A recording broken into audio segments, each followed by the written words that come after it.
እግዚአብሔር ምሕረት ነው እድሜ ተጨመረልን ያለው። የዛሬው እድሜ የኛ አይደለም። የዛሬው እድሜ በእግዚአብሔር ምሕረት የተቀጠለልን እድሜ ጋር እንደዚህ በርሱ የሚገለጥ ክብር አለ። በርሱ የሚገለጥ ክብር አለ። ጳውሎስ ሮሜ 8 ቁጥር 18 ላይ አንድ ያወራው ቃል አለ።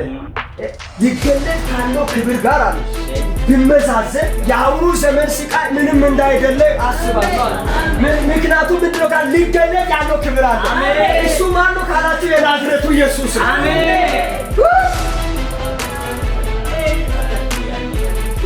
ይሰማኛል። ኢየሱስ ክርስቶስ ቅርብ ጊዜ ይመጣል።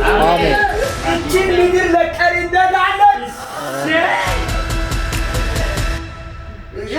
ሊገለጥ ያለው ክብር አለ።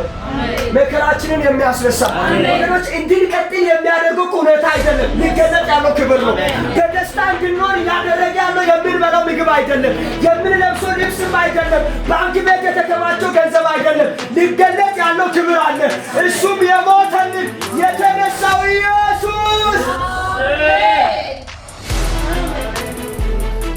ይመጣል። ኢየሱስ በእልፍ አላፋት መላእክት ታጅቦ ከቅዱሳን ጋር ታጅቦ እንደ ትናንቱ አይደለም።